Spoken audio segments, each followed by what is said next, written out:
Chapter 2. Adamantus. 2 days out, and they were still sailing east. Gabriella was not sure why, except that no one had said to turn back to Harkness, to home, and she was reluctant to admit defeat. She spent most of her time at the wheel feeling anxious. At night, a ripening moon mocked her. She remembered the Zevwar had given them until the new moon to match their price for the lands that Mab Miller threatened to sell about the tower. Gabriella did not eat much herself, but she did prepare food for Damien and the others. The rocking boat had lulled him since that first night, and he kept himself occupied counting clouds, tracing meridian lines on the maps in the galley, and drawing calculations in chalk on the boards of the deck. Without Gade there to nag her, the boards remained unscrubbed and Damien's chalk calculations proliferated. Gabriella kept the Elawn low, and Mortimer was able to catch fish off the stern for their meals. The winds at these altitudes were slower than those higher up, but she did not care. Occasionally, Mortimer asked her about the treasure they were seeking. Gabriella answered honestly that she didn't know. She couldn't answer his questions about how much gold and silver or how many precious stones could be waiting for them. Gabriella hated to consider it, but one reason she had not turned the ship back to the west was because she feared Mortimer and what he might do when he realized they were no longer tracking towards the treasure.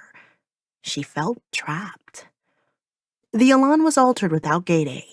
Gabriella was still able to find useful supplies, including some oversized trousers and tunics that she sewed and reshaped to fit Damien. But cupboard handles broke off in her hands. Rigging that was formerly reliable now slipped knots. The sail needed more tending than she ever remembered, and the gap in the port deck had grown wider. Mold had formed on many of the biscuits. It was as if the ship was in mourning for its true skipper.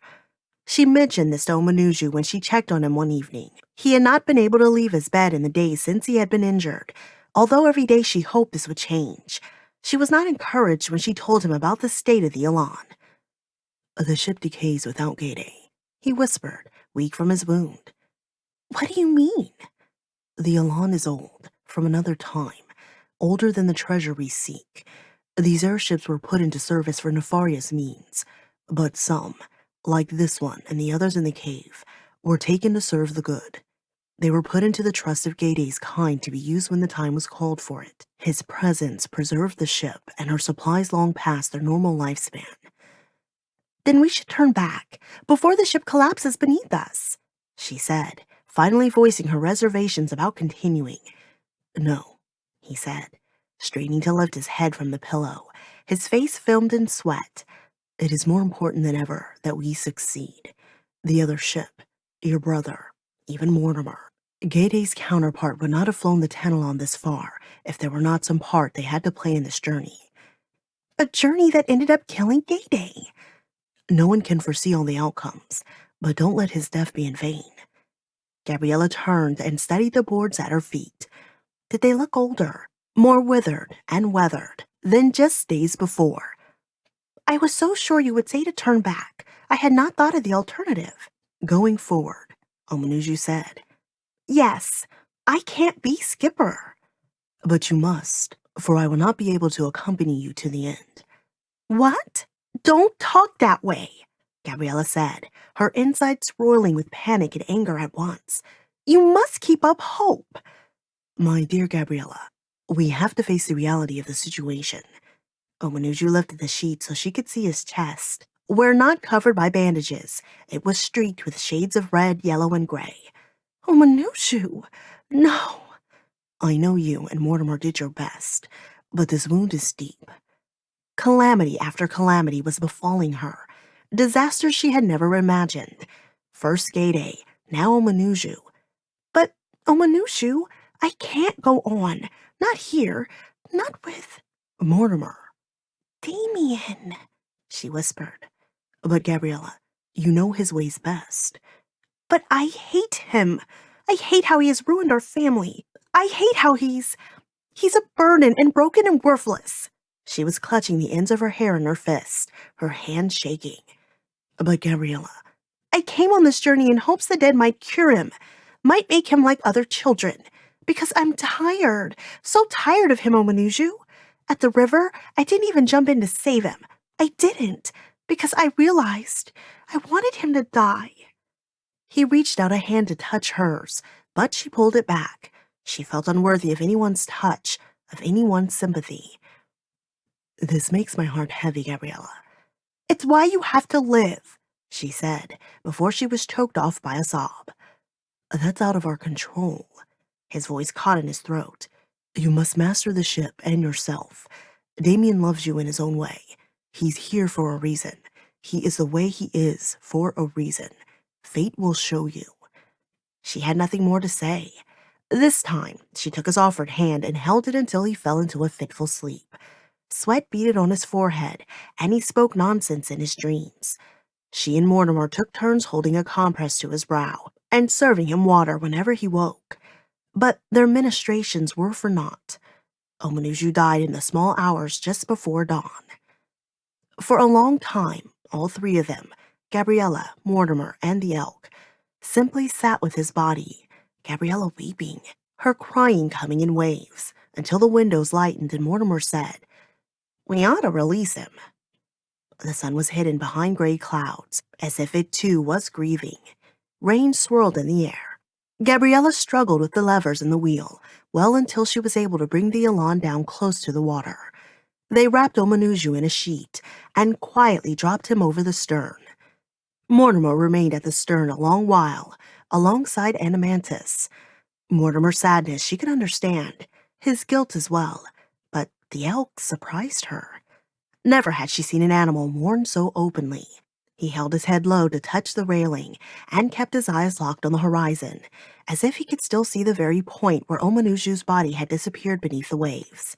It gave Gabriella pause to think, as she remembered Omanuju's last words in his feverish dreams. The elk, he had said. Talk to Animantis. The day passed somehow. Gabriella went through the motions of preparing food for Damien. She did not eat, neither did Mortimer nor Animantis.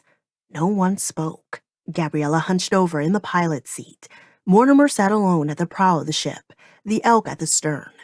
In the morning, Gabriella simply let the Elawn drift, but by the afternoon, she had been forced to take the controls as the squall struck from the northeast. It was more wind than rain, and for a while she struggled with the controls. But, as she had noted before, the mechanisms of the Elawn were intuitive, and it was not long before she felt that she understood the basics of keeping the airship on course. After all, she had no choice. There was no one left to pilot. She knew she would have to show Mortimer, but talk with anyone, especially him, was too great a task. She kept to herself.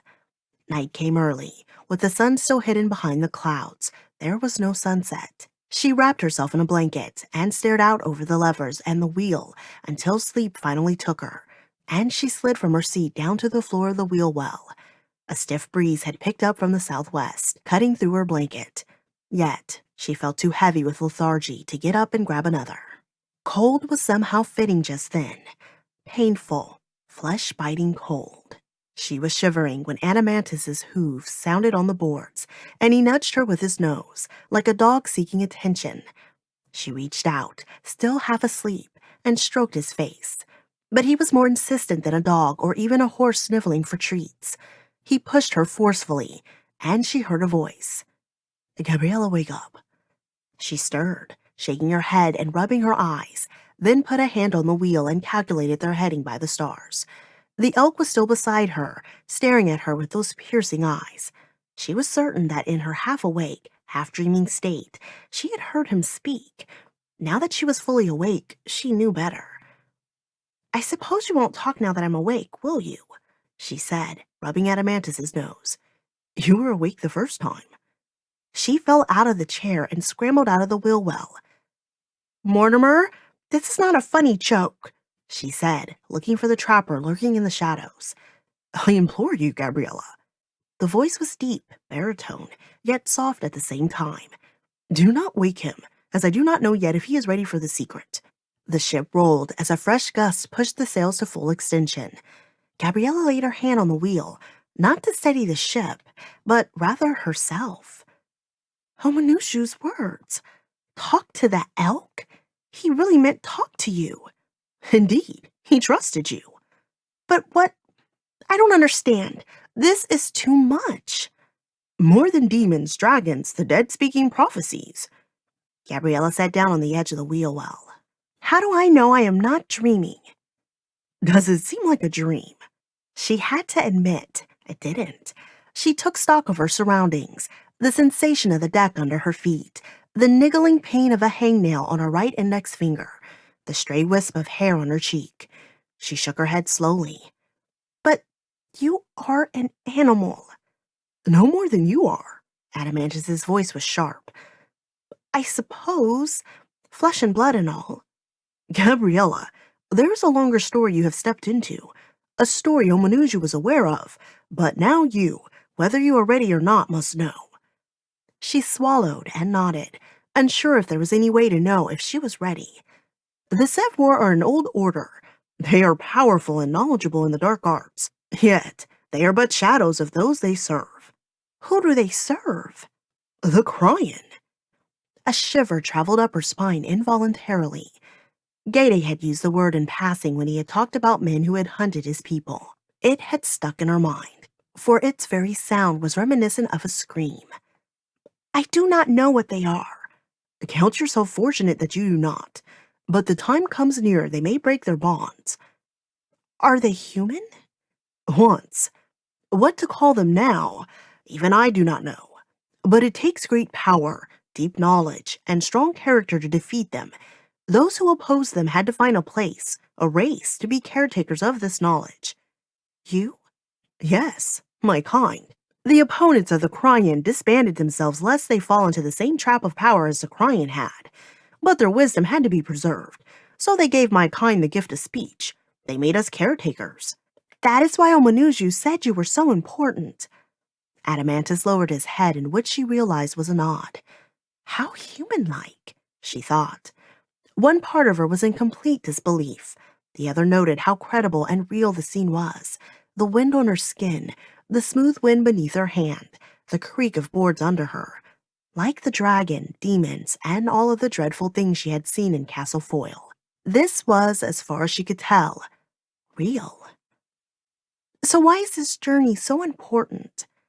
The tower cannot fall into the hands of the Sevwar. The dead know this, even though their motive may be mixed. Gede's assistant shows the nature of our errand is dire. Gabriella shook her head, her thoughts racing. This journey was about a prophecy for her home island, for Harkness, a dispute over land, or so she had thought. Now its implications were growing, like waves rippling across a pond, expanding without borders. She closed her hands over her face, as if by doing so she could make the world small again, her challenges manageable. Gabriella, Adamantus was saying, speaking her name. Speaking, talking. She could not deny what she heard. It's just... A noise startled her.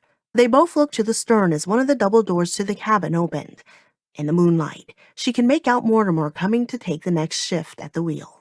He mustn't know, Adamantus said as he shook his mane. He trotted away, silent once more as Mortimer took his place beside the wheel. Ready to switch? He asked her. Yes, I think I'm losing my mind here. The wind slackened later that night. The stillness of the ship woke Gabriella. Absent were the gentle rhythmic moans and creaks of the ship she had grown accustomed to over these weeks. Faint moonlight glazed the windows of the cabin. The moon. Getting up and going outside meant looking at it and admitting how large it had grown. Their window to pay the debt to Mab Miller was closing. But first things first. The Elawn had stalled. She had to investigate. Adamantus hovered outside the double doors as if guarding the cabin entrance. His eyes glowed silver with reflected moonlight.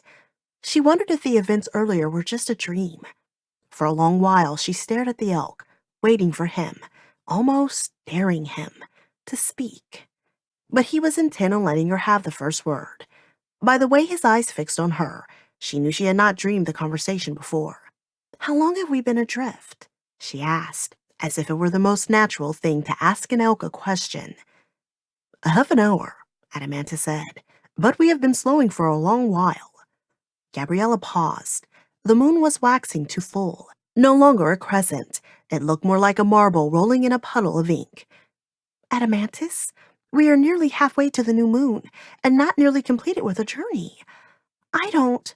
Gabriella, there must be a way. Gady knew the distance to the eastern continent. There is a way. But even if Gade knew it, we don't know it now. We we can't make it back in time, Gabriella said, surprised at the relief that came as she finally unburdened herself to her worry, even if it was confiding in an animal. She must have shown her frustration on her face, for Adamantus immediately repeated his words. One challenge at a time. She nodded and wondered what long conversations Omanuju and Adamantus had shared. What if they had confided in one another? For it was clear to her that the elk was wise. She brought her thoughts back to the present with a shake of her head.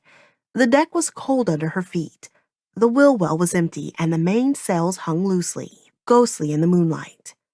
Gabriella walked down the length of the mid-deck. Mortimer was near the starboard bow, wrestling with the guy line. She squatted down, her knees against her chest, her bare feet cantilevering on the corner of the deck, so that the edge massaged her arches. As she sat, she became aware of something else. They were low, very low. The waves cupped the moonlight in such a way that she could tell she was not looking at the sea from the height of the clouds.